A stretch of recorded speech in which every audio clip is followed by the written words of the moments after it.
to the Board of Behavioral Sciences Policy and Advocacy Committee meeting. So we are resuming the meeting and the time now is 1:50 p.m. So Roseanne, you must be ready, to talk about the next agenda item, license I am. or license LEP. Yes. Take it away. Go ahead. Oh, so this is an agenda item that came up when we were discussing legislation this past year regarding a bill that was discussing license portability. And it was, the board requested it be a future agenda item because it raised some issues about the LEP license type, which was not addressed in our license portability bill back in 2019. And I'll go through some of the reasons for that. But a little background on the license portability. Of course, as you know, not too long ago, we ran SB 679 that became effective January 1, 2020, so this year. And it implemented a portability process for our LMFT, LCSW, and LPCC applicants. We call this now, instead of license portability at a staff level, at least we refer to it as licensure by credential. And SB 679 was the result of a lengthy deliberation process by our special license portability committee on the best way to balance ease of licensure across state lines with public protection and the need for practitioners to be able to practice safely in California's environment, which is oftentimes can be a lot more diverse than the environment in other states. And so how do we balance making sure that practitioners are ready to practice in this environment with making it so that if they're licensed in another state, they can become licensed here. So the bill established a license by credential process. If somebody is licensed in another state, they met certain criteria. The other state license had to be current, active, and unrestricted for the past 2 years, and it had to be the equivalent license at the highest level for independent clinical practice. They had to have a master's or doctorate degree. They had to submit fingerprints. They have to complete California-specific coursework in law, California law and ethics, California cultures, and California child abuse assessment and reporting. And they have to pass the California law and ethics exam. So much more of a streamlined process from making sure that they have every component of the degree and the experience hours are exactly equivalent. We're basically saying, if you can meet these criteria and you're licensed and good standing in another state, then you get this streamlined process. But at the same time, we did not establish a license portability or a license by credential option for LEPs because not many other states license them like we do. The only other state that I found that issues an LEP license that looks somewhat like ours is Massachusetts. And when I checked with CASP, which is the California Association of School Psychologists, they're the entity that is the professional association for LEPs. They said Massachusetts is the only state that they're aware of as well. So I looked at licensure in Massachusetts as an LEP to see what that would take. And it does look pretty similar. It requires a master's or doctoral degree in school psychology. That's 60 graduate credits and 1,200 practicum hours. Current certification as a school psychologist, which we don't require that. That doesn't have to be current. And at least 2 full-time years of post-master's experience in school psychological services, at least 60 hours of post-master's degree supervised clinical experience, and passage of the National School Psychology exam. In attachment A, I've included the exact regulations for Massachusetts for their LEP licensure requirements. So comparing and contrasting that with California, and our requirements for LEP licensure, we require possession of at least a master's in psychology, education psychology, school psychology, or counseling and guidance. So a little bit more variation on the degrees. Got to be at least 18. You have to not have committed some grounds for denial of licensure acts. You need to have successfully completed 60 semester hours of postgraduate work in pupil personnel services. Have 2 full-time years of experience as a credentialed school psychologist, and then one of the following, either 1 year of supervised professional experience in an accredited school psychology program, or 1 year of full-time experience as a credentialed school psychologist under the direction of a licensed educational psychologist or a licensed psychologist. And then finally, the person has to pass an examination specified by the board. And unlike Massachusetts, we develop our own exam. We don't rely on a national exam, so it's not the same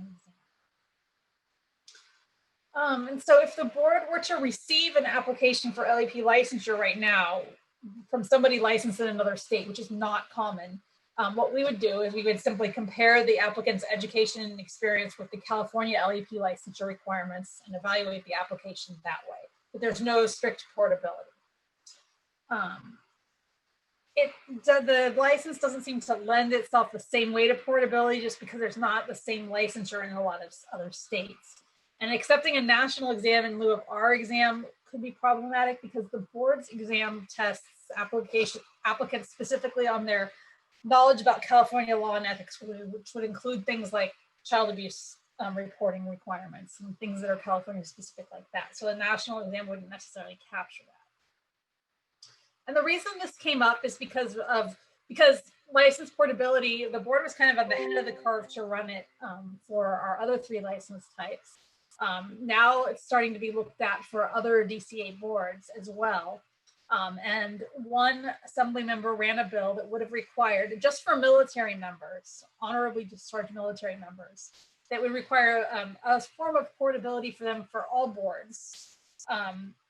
Basically, if the person was an active duty military member who was honorably discharged, they would be required to be issued a license if they provided evidence they were honorably discharged, they held a current active license in another state, they submitted a signed affidavit, they met the board's licensure requirements, they were in good standing, and they've not been disciplined, and they've submitted fingerprints. So that was the proposal. The bill died. It was not signed. The board took an oppose unless amended position on it and requested that because we had done the portability and we had worked so hard to make sure that we had balanced public protection with requirements, that we felt like we had already carefully considered this. But it did raise the question that we do not have a pathway for LEPs.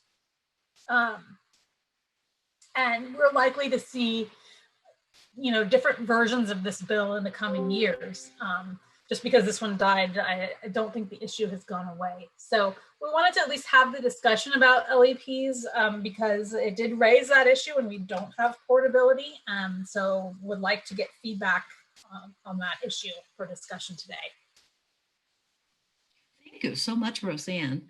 So, Wendy, just to give you some some history. The license portability law passed last year, right? 2019. Signed by, it's in effect, and it's also a very long work, done by the license portability committee, and so it actually became, the kind of the model license portability act, for the mental health professional. So we take pride, and and when Kim goes to the national meeting, we often heard about California and how well we're done, and so that's really also in addition to what Roseanne talked about. And so I think that the discussion about this LEP is really pertinent too. So I do have questions. So what is our licensee population for the LEP now? It's just a little over 1,000, I think. Okay. And so I wonder, in Massachusetts, do you know their licensee population? I do not. Yeah, and Massachusetts is smaller than us. So okay, so we're talking about about 1,000 licensees. And then the possibility of moving to Massachusetts or Massachusetts LEP moving to California. Okay. So it sounds like, it is a small population, not impossible, but it is, it is some, possibility that we can explore. Cool. And I'm not sure that staff really encounters a lot of applications from out-of-state LEPs. So. When I checked with our current LEP evaluator, she hadn't seen one. I think she's been there in that seat for about a year, Kim. Yeah. So it doesn't mean that we've never seen one, but we would just, we do a side-by-side review like we would any applicant. Mm-hmm. So, but But no, we do not have a portability, but it's not common. Right. So for one, it's not really that common. Now, so let's just, let's say if we do have an LEP wanting to come to California to practice, then basically without the portability, then they will have to start all over again. They would have to meet our licensure requirements, yes. Yes. They Right. wouldn't necessarily have to start all over with their education. Right. But we would look and see, do they have the required master's degree, which they very well might. And I mean, there's not a lot of, it's not like MFT law where it goes into all the classes. It's just, you've got to have this degree and then this experience. So we would, assuming they had the degree, then we would start looking at the experience to see if it was the same type of experience we have. Right. Right. Yeah. So, and their requirement is not as complicated, as the LEP, no, as the LPCC, and the LMFT, because I think, they have to make up a good amount of classes when they come to California, or even the license portability for the, for the LCSWs, then, it's still, it will be, I mean, I'm thinking about, so they will have to take the test and then take their 45 units of California culture and pass the test. And that's kind of it. We don't even specify specific coursework. They're going to have to pass the test, and the LEPs have their specific written exam. So that would be part of the studying for the test. Okay. But it's not a specific coursework requirement. We don't really have any specific, except for the suicide assessment coming in. Right. Right. There's no real specific courses like there is for the others. Okay. So that's, so I'm just thinking about, how much a hurdle right now, because before the license portability, those who are actually licensed in the other states, they're not. They have to just come to California and basically have to, retake, kind of like start fresh on their licensing process. And so, and because of the supervision, the number of the supervision is pretty high. You're talking about like for the LEP, I lost my page. So, for the LEP, not as high, the full, the 60 hour, well, that's the graduate work, so they can do the supervised hours or just be employed, and then they can actually, be able to, to get licensed, pass the test. That's another one. So I'm just thinking about how big a hurdle, if without the law, or is the hurdle so big that we should be working, on to bring people, to make sure that, their license are portable. Deborah. I think Roseanne hit it when she said there is, I think it would be fair to say, since I worked on that portability subcommittee, and we looked at the portability of the other licenses and their similarities and their differences, and we had to take all that into consideration as we moved them across. Remember, that took years.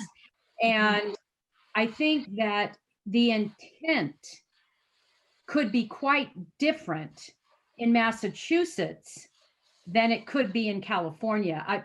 And when I say the intent, I think that the degree of difference would be or could be larger than the degree of differences we saw with the other licensees, if that makes sense. For example, I think one of the reasons we don't have as many licensees in California is because most of your school psychologists are in exempt settings, and they're predominantly in charge of special ed. So if that were the case in another state, I could see how, like Betty could fly on over if that's what they were predominantly involved in Massachusetts. But if they were acting as a real psychologist, like your LPCCs and your MFTs, and actually offering counseling on a routine basis, I think it would be different. But there's a reason we only have 1,000, and I wish Chris was here because he has one. Betty had one, and Betty was special ed, and that's what we typically see. She was the oddity that she did what typically you see them do in exempt settings, but she went ahead and she got licensed as well. So, and the educational part, you probably would find more masters in education with a special ed than you're going to see a master's degree in psychology. Mhm. They're not going to have an MS in psychology. They're going to have a master's in education with special education. As their, because in a master's in education, you can go off different ways. And predominantly special ed is what we need. And they're in all those exempt settings. So I don't know if that's, I'm just talking about what I've seen. And I think, we keep asking ourselves, why are there only 1,000? And in California, there should be thousands if in fact they were offering what I think other states might be doing. I don't know. I just think the discrepancy of state to state that's not correct, more different than the discrepancy between the LPCCs, the MFTs, and the LCSWs. I think that's more uniform. I don't. Yeah, Kim, go ahead. Deborah makes a really good point. Most of this psychologists do work in a school setting. It's typically when they want to hang up their own shingle that they become licensed with us. I think from a portability standpoint, we're not really seeing the impact or the barrier that we saw with the other three professions. And if we were to do a portability bill, we're really only doing it for one other state. Yes. Whereas we were doing it for 49 other states. And so, and certainly the board, can consider doing something like that, or maybe crafting something in the law that says, oh, maybe we'll look at your A, B, and C differently. But I think to have portability, just to have portability when it's not really addressing an issue or a problem, I don't know that that's a good policy decision. Wendy and then Max. Two questions. One is there a way to sort of codify the process we use now, this comparison process, and then make that, now I don't have a background in this issue, you all have been working on this for a long time, but make that this portability process of just take what we're doing now and call it portability. I don't know if that's the same thing. So, and then my second question is, the bill that came up this year is related, but then also maybe something potentially a separate issue we may want to address. And I think the AB 3045 was addressing how do we make it easier for people to transition out of military life into regular professional service. And so they're related, but there may be another issue that we may want to take up as a policy issue about how do we kind of help support those goals of supporting military transition back to civilian life. Those are right.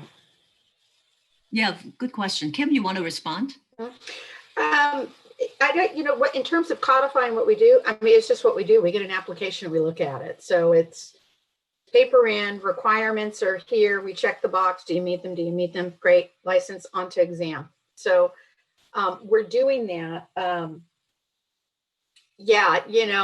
could see, just thinking off the top of my head, under 6 where it said, and you had to have one of the following, maybe you add something to the effect that you're licensed as an educational psychologist in another state, and maybe, an experience requirement gets waived. And then that could be, because that's the only thing I could see another LEP having trouble with. They may not have that recent experience, but they've been practicing. So, maybe that's something that we could do that puts it online and improves the portability. So I don't know how you feel about that, but I could see that as being a viable solution. Yeah. So Max, go ahead.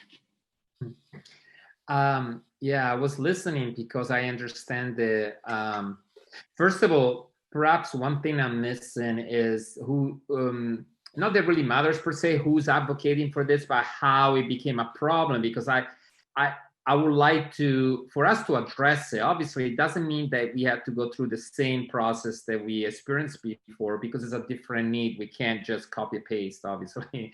That would be too easy. Right. But at the same time, not touching it at all. I just don't want to base the decision on the fact that there are 1,000 people. It would be nice to find out the reason why. I think Deborah addressed a lot of those possibilities as well. But I don't know. So I wonder if there are other ways, without making a shortcut, but other ways where we can actually address the need. And like Wendy said, I totally agree about relations. I heard a lot in my community, because I live in a military community, that the issue of portability among the spouses of those that are moving around and so forth, it is an issue, because sometimes it takes too long for them to even invest their time and money into it, because they might be living. So all of this, I wonder how, so I'm open to consider any other valuable options that could at least address or begin to address the issue, so that we can simplify the process if possible. So even looking into it like the bill begins to do. So it's more like an open, I don't have a particular directions, but I'm just really open to the considerations of it. Yeah. Yes. And then if I can respond a little bit about that, where it comes from, it got with the introduction of that one bill, and then there was another bill where they wanted to do all DCA, you had to do license portability. Right. We're covered for 3 of the 4 licenses. Right. So that being said, they could make the argument that if that DCA-wide portability process went into effect, we could be subject to the requirements in that bill. So if we're doing something on our own, we can control our own destiny, rather than having to take something that we absolutely know doesn't work, but there's nothing we can do. Totally agree. So that would be the only argument I could make to maybe allowing for a license in another state to substitute for the experience requirements. Yeah, I can see the value of that. Right. Yeah. Yeah. Roseanne? And piggybacking on what Kim said, which I like that suggestion, and we could, the other law has an equivalent license in another state. So we could consider putting something like that in.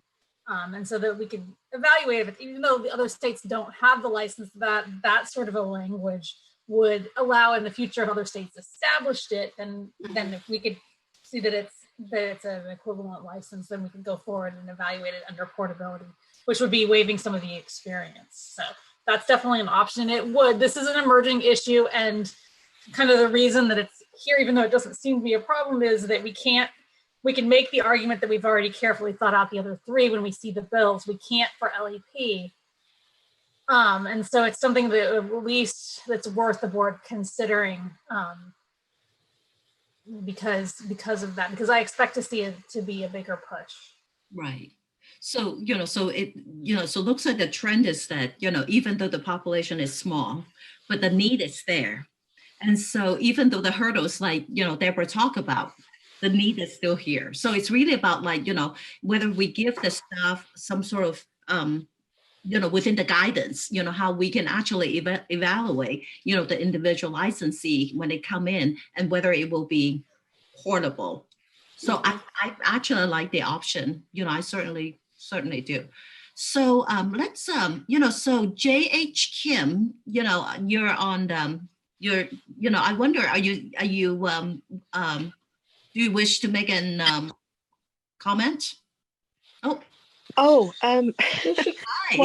I really You could open it up. Yeah, there we are. Yes, hi. Hi.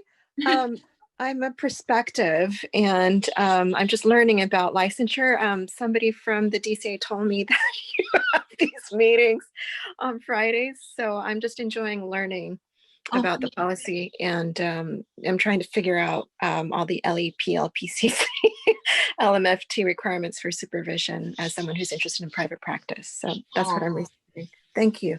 Thank you so much. Thank you for joining us, and I apologize for calling you out because you're on on one of the videos, so I thought you would be wanting to make a comment.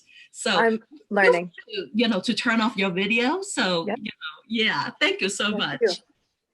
So I wonder if there's any other public comments. No, I don't see any comments at this time. Okay. So it looks like, so Roseanne, what do you need at this point?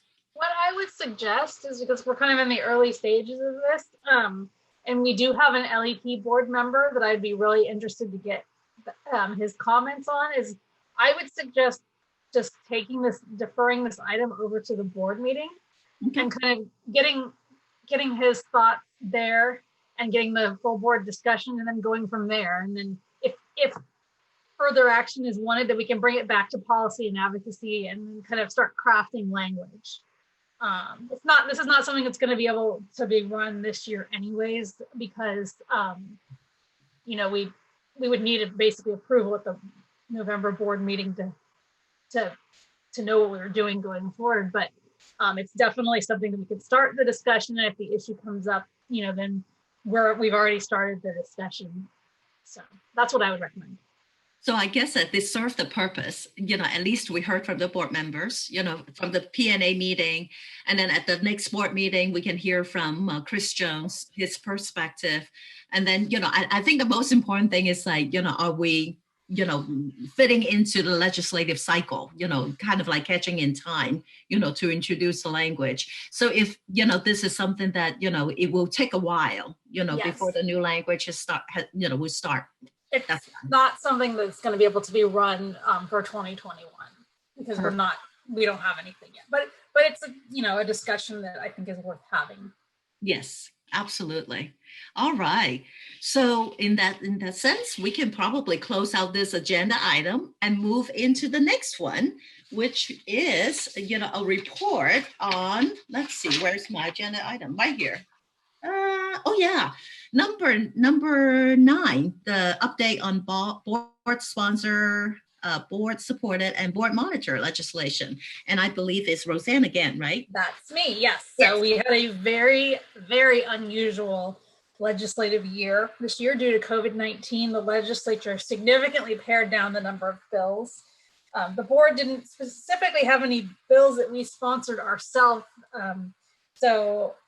But there were some bills that made it through that definitely affect the board. So as you know, our 2363, our practice setting definition bill, we discussed that today. That bill died, but we'll try to move forward with it this year.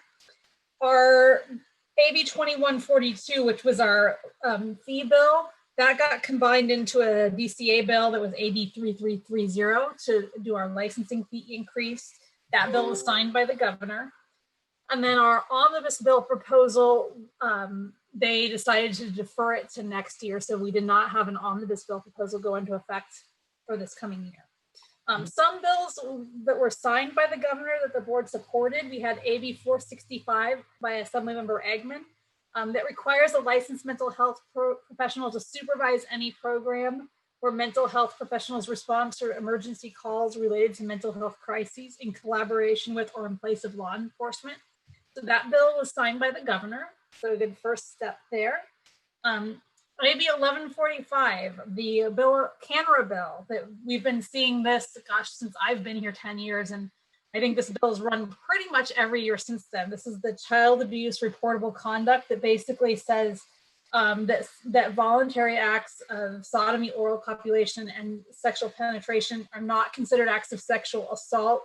It must be reported by a mandated reporter as child abuse if there are no indications of abuse, unless the person is age 21 or older and a minor under age 16. So that bill was signed by the governor this year. That's a bill that the board has a long history of supporting. So that's a big win for both our board and everybody that's been involved in running and supporting this bill. So that's really good news. We had AB 21112 signed. The board supported that bill. It authorizes the establishment of offices of suicide prevention within the State Department of Public Health. AB 2113 was signed. That requires the board to expedite initial license process for certain refugee, asylee, and immigrant applicants. So that one will move forward into law. Other bills of significance. We had SB 803, the peer support specialist certification. The board supported this bill and it was signed. However, it does not look the same exactly as the version that the board supported. The bill was amended at the very end, and it's still I talked to the author's office about this and the reasoning for the amendments, and they're very happy, and I think it's still a good thing. They met a lot of their goals. It does delegate, instead of having the state create the certification program, it delegates it to the counties, and that was done primarily for cost reasons. And they explained to me that 31 counties already have a peer support specialist certification program. So it'll allow those counties to move forward. The Department of Healthcare Services will basically develop standards for the profession, and then the states will develop the certification if they decide to opt in. So that's how that will work. With DHCS setting the trading standards. They're also reached their goals of, they were granted a specific billing code for peer support specialists. So they'll be able to have a billing code and get federal dollars for participating in the program. So, so it doesn't look exactly like the versions the board saw, but still a good step forward on that. So happy to see that. SB 855 was also signed. I alluded to this earlier. That's the bill that expands the 1999 Mental Health Parity Act. So that one was signed by the governor. And then finally, SB 1474, that bill extends our board's sunset date by 1 year. So very important to us because we were scheduled to sunset 2021, but due to COVID, we were not able to have our sunset hearing. So we'll be doing our sunset hearing hopefully next year. So that is the legislative update. Thank you, Roseanne. And you're right. I think the camera, was a big win. And I think it's a good move to start clarifying the complication of the whole pretty outdated, set of regulations. And Yes. I supported the peer support specialist certification forever and ever. I'm so glad that it came through. So, I'm just really happy. So, and thank you for that point, for this, thank you, Roseanne, for just a continuing effort working with the author's office. So any comments from the board members? No? The public, Lisa? No, I do not see any. I think everybody's doing a little happy dance. So wonderful. And so let's move on to the next one. And that's the board's rulemaking proposal. And that's Christy. Yes. Go see Christy. Hi. Well, unfortunately, I'm going to punt this first one back to Roseanne about the AB 2138 regulations, since she's been working on that package, and then I'll cover the rest. Okay. There you go, Roseanne.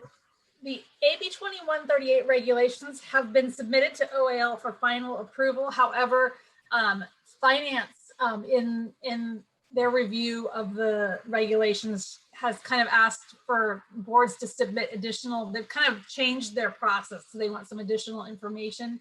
So we have an awesome budgets person in our DCA budget office that's done a tremendous amount of work in making sure that finance has everything they need and doing all the calculations that are required for that. So he's been working with the Department of Finance on that. So OAL is kind of standing by at this point for finance to sign off. And because there are such significant changes that finance wanted, they actually put those changes back to agency so that they sign off on. So there's a little bit more review going on. We're hoping to hear something soon. But my understanding is OAL is pretty much standing by for finance, and then they might have a little bit of feedback, but hopefully we'll be able to get this resolved soon. I just can't give a timeline on exactly when. Yeah, yikes. Thank you, Roseanne. Yes, thanks, Roseanne. Much appreciated, and great job on this. She had a lot this meeting, so Yes. you did awesome. Thank you. So our next regulation package is the enforcement process changes. It would result in some updates to the disciplinary process and make updates to our uniform standards. And this is on hold, waiting for the 2138 regulations to pass. So that's going to be a large proposal with a lot of technicalities. So anyway, that will be coming back to the board as well.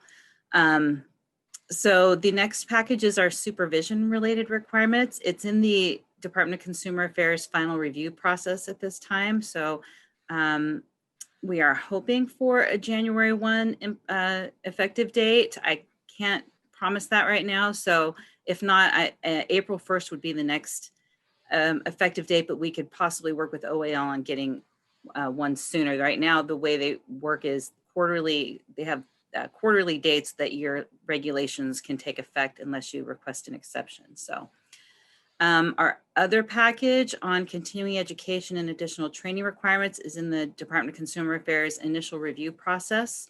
So that is moving through. And then we have another package that was approved by the board for exam waiting periods, professional corporations, and accrediting agencies and equivalent degrees, all of which are really some minor and technical changes. And that is something I'm preparing for the DCA initial review process. So that's still in the early stages. Were there any questions? Yesterday, Deborah said that, that's Leah, you hear Leah, still talking, and I'm looking at the supervision bill and I still hear Leah talking. And so, and I'm looking at the dates to say, wow, it was back in November 2016 and it's been taking this long, It's been taking this long. It got delayed because AB 93 got delayed. And then, then it's the regs are such a long process, but we're pushing it through as quickly as we can. So, and there will be a lot to implementation. The public and our licensees will be hearing a lot more from us in terms of a heads up on the new requirements and outreach. Absolutely. It's just, it will make me feel like that, we work so hard on a supervision bill in all different level. And it makes me feel like, okay, finally, when I'm off the board, this packet is moving forward. So thank you. And Wendy, you have a question, right? Not really on this specific package, but just sort of what might be coming down in the, down the road with some of the issues that we've talked today with supervision and telehealth and all these things that came up today. Is that likely to lead to another regulatory package in the future after that moves through its process? I'm just kind of trying to road ahead. Yes and no. Because some of the laws that we have to change that we're going to talk about with telehealth will be in what we call statutes, the legislation where we run the bills. Typically, you use regulations to further define how you're implementing your process. So it's likely we could, yes, but maybe not. It just depends. So, but yeah, hopefully. Yes. So any other questions from a board member? Sabina, give us a big thumbs up. Yay! So, and Max, 2 thumbs up. So let's check with the public. I want to make sure. Lisa. I show no hands raised at this time. Yay! So in that sense, we don't need to take any action. And so I guess this is our favorite agenda item, which is called the adjournment. So let's adjourn. And the time is 2:28 p.m. And I want to wholeheartedly thank Roseanne and Kim and Kirsty, Steve, and Lisa, just really working hard for our meetings today. Clap, clap, clap, clap. And Christina, you probably never expected that you would repeat so many times of the, of the emotion. So thank you, big hands. And also the most important is the public. Jen Alley just popped up and then now she disappeared. So I want to thank all the, Jen, thank you so much for being here. All the public comments from Kaiser, from NASW, and all the other public. So very wonderful. So thank you all so much. And Jen, you want to say something? Oh, just thank you. It was a really good meeting. I just really enjoy the way that you guys hear everybody and take time to consider our comments, and it's just appreciated. So thank you. Have a great weekend, everybody. Thanks, You Jen. too. Our job and our pleasure. So thank you. So everybody have a great weekend. And again, I amended the closing time. Our meeting finished at 2:29 p.m. Thank you. Good weekend all.